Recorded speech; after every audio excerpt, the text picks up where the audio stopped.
Kabar pemecatan Erik ten Hag dari kursi pelatihan Manchester United menjadi perbincangan hangat dunia sepak bola. Pro kontra di depaknya ex-pelatih Ajax Amsterdam ini justru telah lama dinanti bagi penggemar Red Devils. Pemecatan pelatih asal Belanda dan suksesornya memberi harapan baru. Harapan kembali meraih kejayaan, mimpi untuk meraih banyak trofi. Jika Manchester United ingin melakukan perubahan besar, sebaiknya dilakukan dengan tegas. Setelah Ineos mengambil alih kepemilikan, seluruh jajaran manajemen dirombak. Perubahan ini tak hanya berhenti pada pemecatan Erik ten Hag dan penggantian dengan Ruben Amorim, namun perlu mempertimbangkan melepas pemain yang tak diperlukan. Skuad setan merah saat ini ada beberapa pemain yang harus segera dilepas. Jika tidak, mereka bisa menjadi penghalang bagi Ruben Amorim dalam mewujudkan visi dan tujuannya.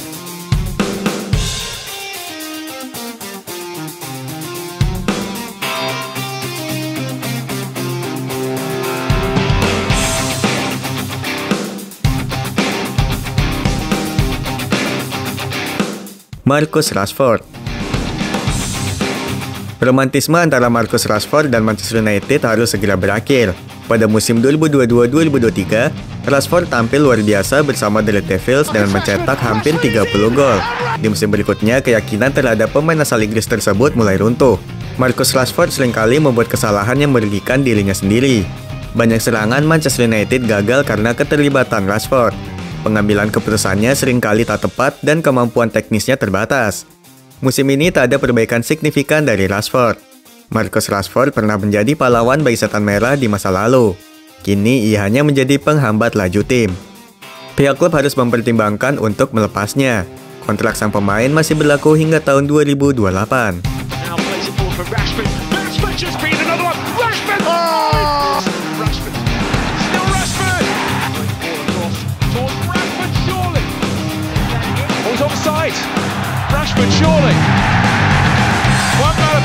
Casemiro. Nama yang satu ini mungkin sudah tak asing lagi. Casemiro, pemain yang pernah meraih 5 gelar Champions League bersama Real Madrid ini, penampilannya jauh berbeda saat berseragam Manchester United. Saat masih berseragam Real Madrid, Casemiro berada di puncak performanya. Namun situasi di Manchester United justru sebaliknya. Di awal kedatangannya, gelandang asal Brasil ini sempat menunjukkan performa terbaiknya. Tackle, intercept, dan kemampuan membaca permainan patut diacungi jempol. Namun performa Casemiro bersama The Red Devils saat ini semakin menurun. Ia terlihat seperti pemain yang kehilangan kekuatan, kalah dalam banyak duel, sering membuat kesalahan dalam mengoper bola sederhana, hingga kesulitan mengikuti tempo permainan cepat. Mungkin ada benarnya apa yang dikatakan oleh sebagian penggemar Manchester United. Casemiro sebaiknya mempertimbangkan untuk gantung sepatu, mengingat usianya telah memasuki kepala 3. Selain itu, Manchester United seharusnya mempertimbangkan untuk melepasnya. Pasalnya, Casemiro sudah tak pantas lagi menerima gaji sebesar 350.000 pounds atau sekitar 7,1 miliar rupiah per pekan.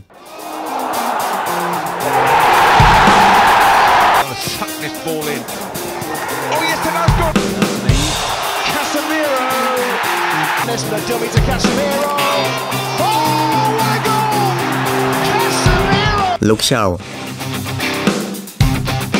Ada satu lagi pemain yang sering dilanda cedera namun masih dipertahankan oleh Manchester United, yaitu Luke Shaw.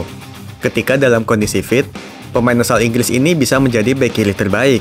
Ia memiliki kemampuan tackle kuat dan efektif saat menyerang. Selain itu, Luke Shaw juga punya keunggulan dalam membaca permainan. Namun masalah utamanya adalah Luke Shaw kerap dibekap cedera. Selama 10 musim di Old Trafford, ia hanya tampil sekitar 30 kali di Premier League. Musim lalu, ia hanya bermain dalam 12 pertandingan. Sedangkan musim ini, Luke Shaw masih berada di ruang perawatan. Saat ini, Luke Shaw masih menerima gaji sebesar 150.000 pounds per minggu atau setara dengan sekitar 3 miliar rupiah per pekan. Pihak klub harus segera mengakhiri kerjasama dengan ex-pemain Southampton tersebut.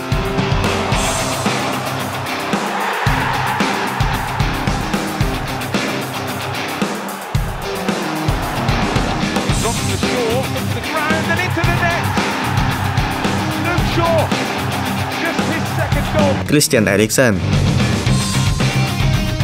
Kedatangan Christian Eriksen ke Manchester United sempat dianggap sebagai langkah heroik. Gelandang asal Denmark tersebut berhasil mengisi kekosongan di lini tengah dan berhasil membuktikan dengan mampu memenuhi kebutuhan tim. Eriksen tampil dalam 31 dari 32 pertandingan bersama Manchester United di era Erik ten Hag dengan harapan The Red Devils bisa menjadi penantang gelar Premier League, meski pada akhirnya harapan tersebut gagal terwujud. Kini Christian Eriksen telah melewati masa kejayaannya. Di usia 32 tahun, ia semakin jauh dari puncak performanya. Kecepatan serta umpan tajamnya mulai menurun. Mantan gelandang Inter ini justru menjadi beban klub di tengah masalah kebugarannya. Pada Januari lalu, cedera pergelangan kaki menjadi tanda jika sudah saatnya bagi Manchester United untuk mempertimbangkan melepas Christian Eriksen pada bursa transfer musim dingin Januari nanti, atau membiarkannya pergi secara gratis pada Juni 2025. Bruno Fernandes, low ball in.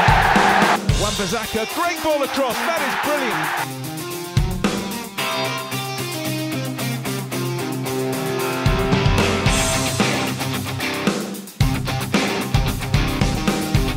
Victor Lindelof. Saat Jose Mourinho merekrut Victor Lindelof, ia memujinya sebagai pemain dengan bakat besar. Faktanya di Manchester United, bek asal Swedia ini hanya berstatus pemain cadangan selama 3 musim terakhir. Kehadiran pemain-pemain seperti Harry Maguire, Lisandro Martinez, Matthijs de Ligt, dan Jonny Evans semakin mengukuhkan posisi Victor Lindelof di bangku cadangan. Ketika diberi kepercayaan tampil, ia gagal menunjukkan permainan terbaiknya. Salah satu penyebabnya adalah kurangnya kecepatan yang dimiliki Victor Lindelof. Ia gagal memberikan kontribusi berarti bagi skuad. Kehadirannya hanya menghambat perkembangan tim. Kontraknya akan berakhir pada 2025 dengan nilai pasarnya semakin menurun. Pihak klub harus mempertimbangkan untuk menjualnya pada Januari mendatang atau melepasnya secara gratis. Rashford, Lindelof.